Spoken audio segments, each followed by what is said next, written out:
Okay, welcome back everyone. As we start the first drawing demonstration for this week's assignment, we will be working on the orthographic projections required for the assignment. So returning to the assignment itself, we will be doing these C drawings in this video demonstration.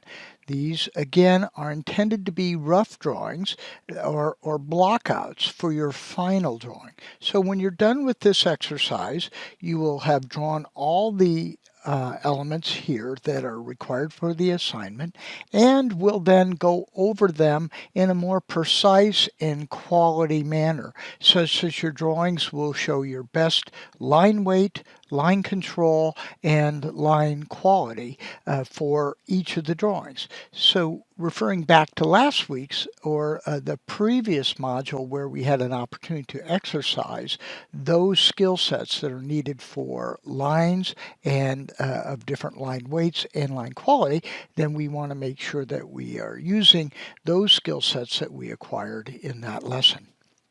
So in this particular element or part of our assignment, we're just working on these three drawings, and we'll walk through them independently or specifically as we develop them. Again, having this information available is critical, so make sure that you're referring to it, and we will refer to it during this demonstration. And then if there's any difficulty understanding what it is we're drawing, we can refer back to my little reference model here. But for the time being, we'll just kind of set it aside as being something that we can look at, but not necessarily that we need for a specific demonstration. All right, so as we start, and as we have talked about in previous assignments, we want to make sure that our drawings are square and true to our drawing tools. So go ahead and get them squared up as we've done before, making sure that they're square with your T-square or your parallel rule, whichever you're working with.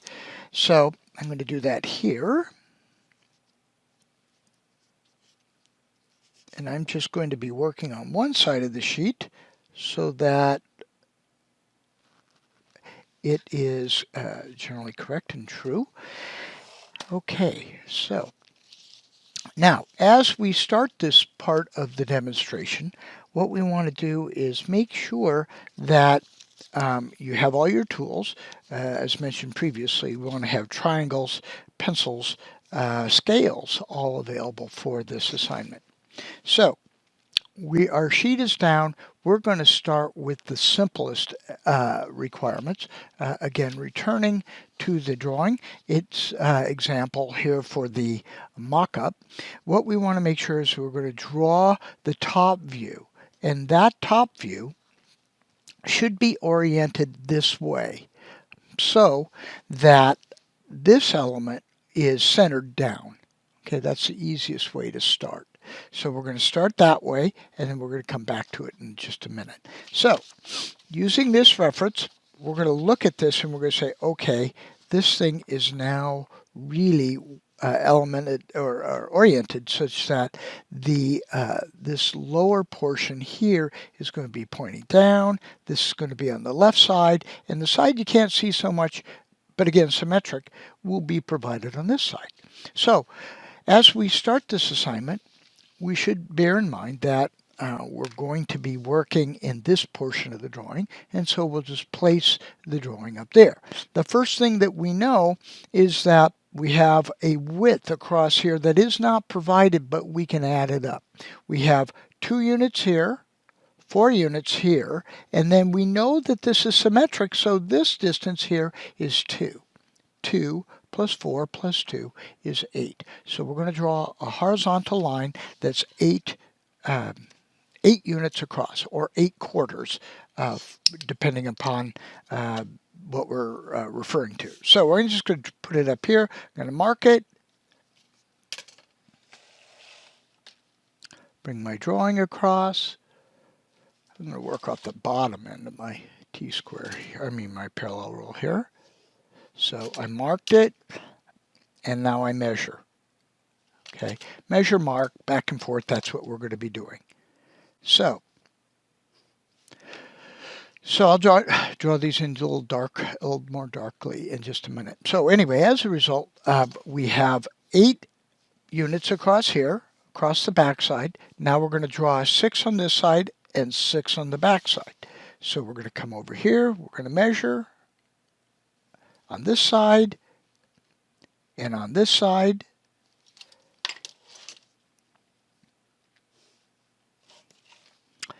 And that is our base form. And I'm going to spruce this up just a bit. Okay, I'm going to draw this a little darker so you can see it.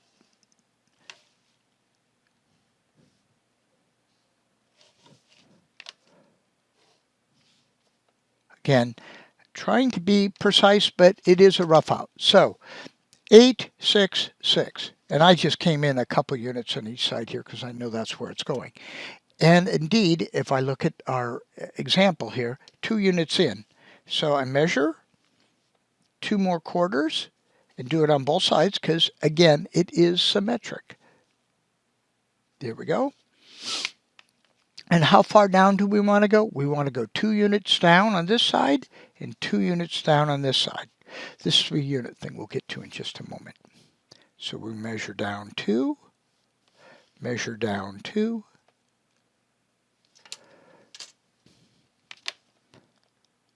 draw that line,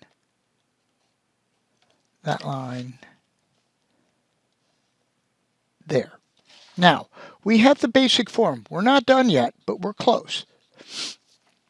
All right, so we've got the outline of this, which follows the outline of that. But there's some features here that aren't seen, again, as a top view.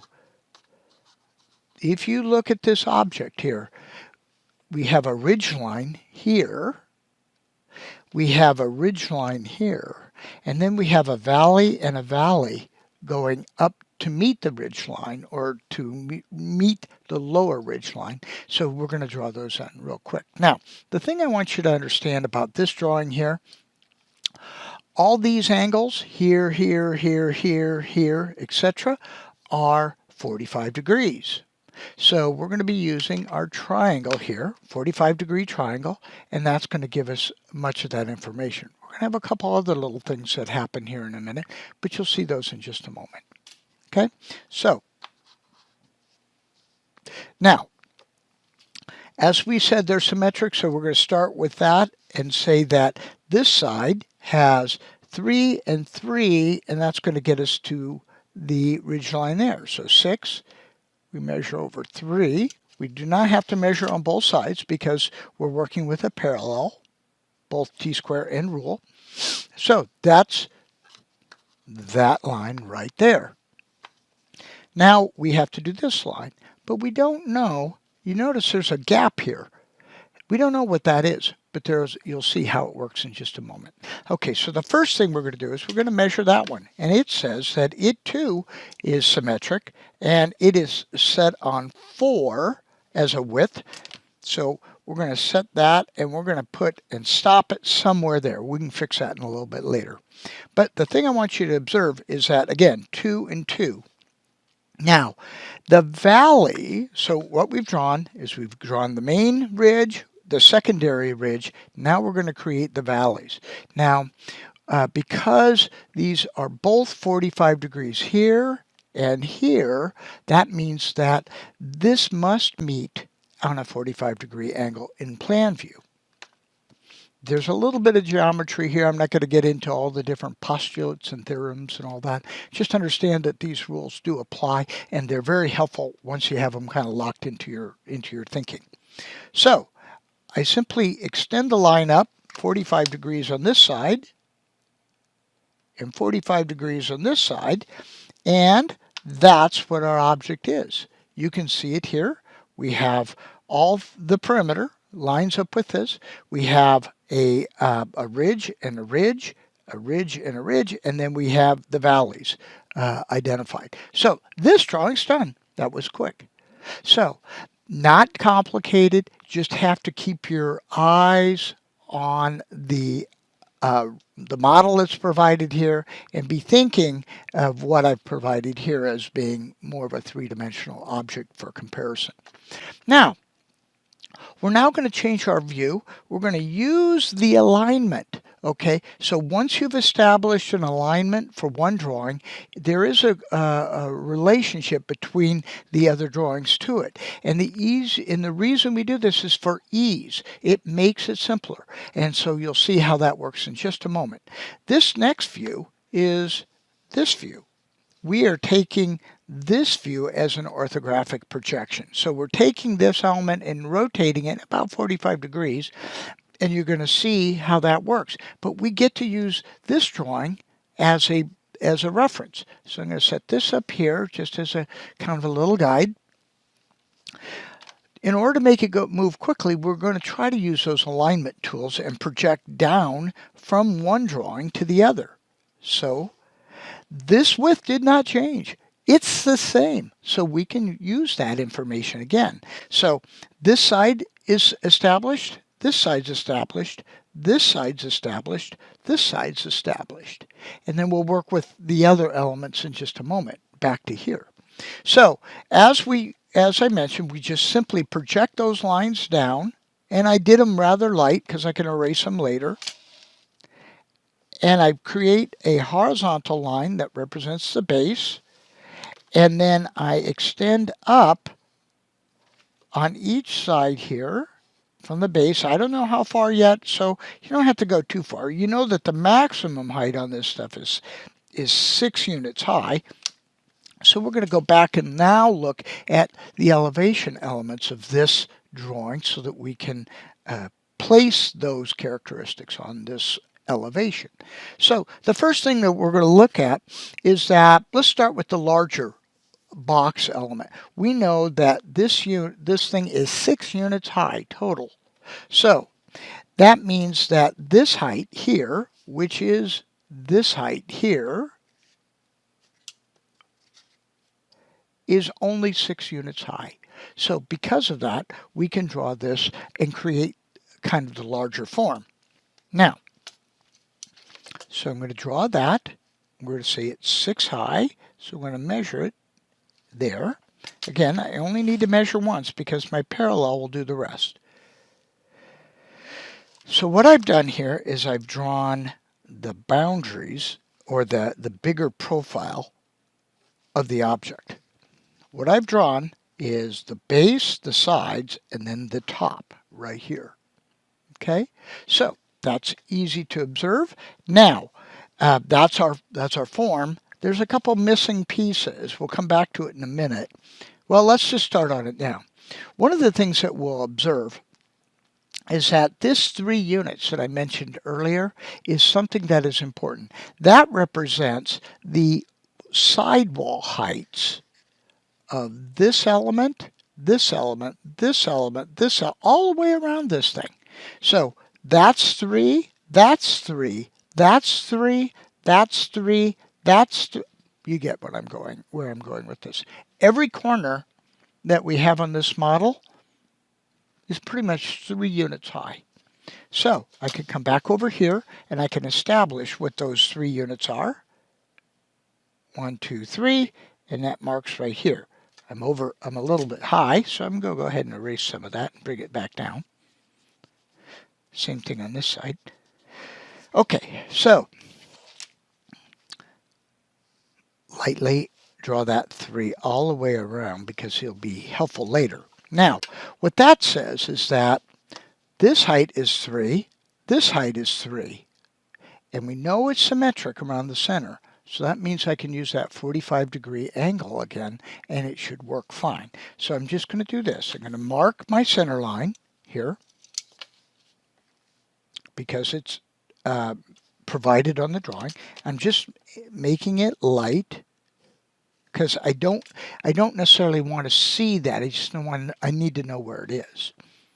All right, so by placing that, I can take my 45 and project it up to that center line. And I'm going to do the same thing on the other side.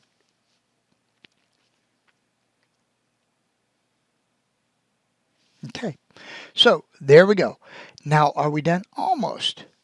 What we're not seeing is this angle break. So this is vertical and this is sloped. Same thing on this side. So we have to put that in. How high is that? we've already talked about it. It's 3 units high.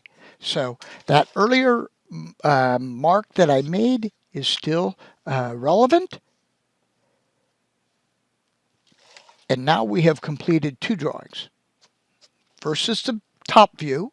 This is the front view. Now we're going to do the side view. Now, if you'll remember, we mentioned just a couple minutes ago that we want alignment. Alignment is our friend because it gives us a reference to the other drawing that we just did.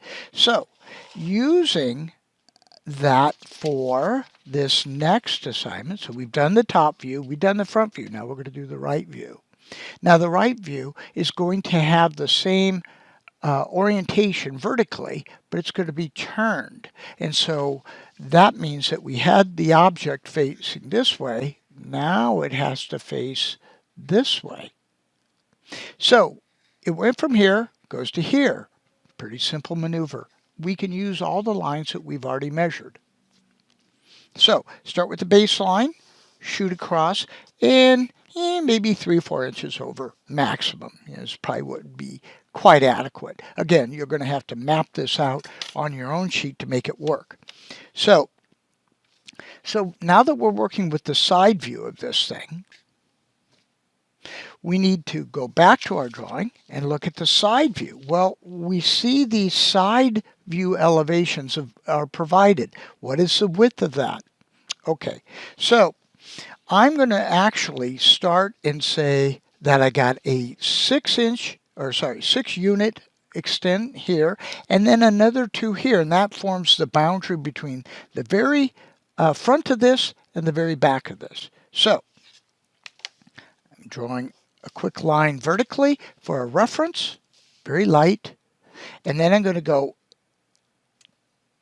2 first from that front, and then back 6 for the side, the full side. So let me just draw those in light. Now, this is a higher roof element, so we're going to draw that in now. And so that is using the projected things that we know about the side here. We don't have to measure. We don't have to measure really anything again, and you'll see why. All the elevation heights are provided in this previous drawings. I don't even have to look at this right now. So we'll test with it, but you'll see what I mean. Okay, so we know the top can't be any taller than the other side elevation. So we can extend that line, but we don't want to necessarily go all the way over. So I'm going to erase that little extension there. Because that upper element, that upper roof, that is the higher roof, is really only relegated to this portion of the element. It doesn't extend over here. It only extends in this portion right here. Does not go over this portion.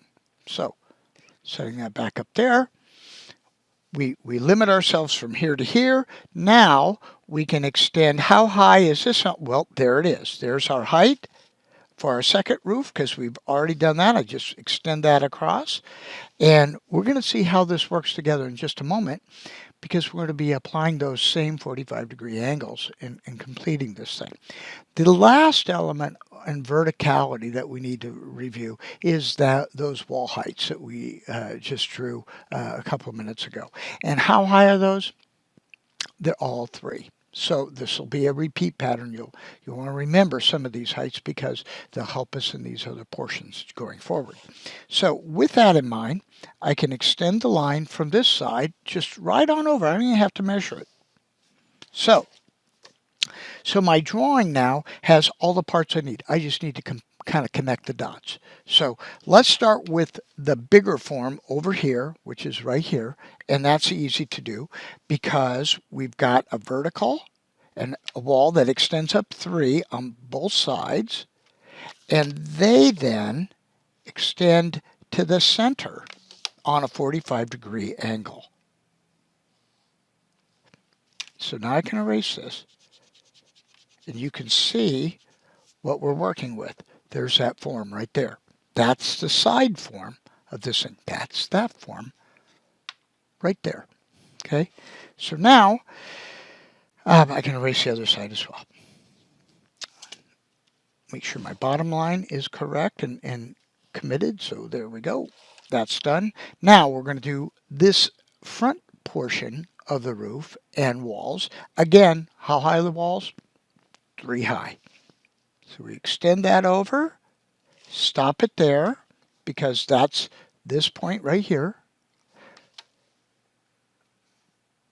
Bring that line up and push it all the way up to the top. Draw it all the way up to the top poles better. Okay, then we're going to extend the roof line back to the existing roof line. That drawing is done. Top view right here, which is that. Front view, which is this one. Side view, which is right there. All done in just a few lines. So these lines now will become important. I've roughed this out. When you get ready to draw this to this in this proportion, you're going to want to be a little bit thoughtful about how big they set on the sheet and how close they are. You don't want them crowded together, and you don't want them too far apart that you can't see the alignment. So, you're going to have to balance that as a designer to see what shows best on this sheet that is 11 by 17. So that concludes our first portion of the assignment video demonstration, which is the orthographic projections. We are done. You will need to label these: top view, front view, side view, and you'll need to identify that as is in the example, that these are orthographic projections.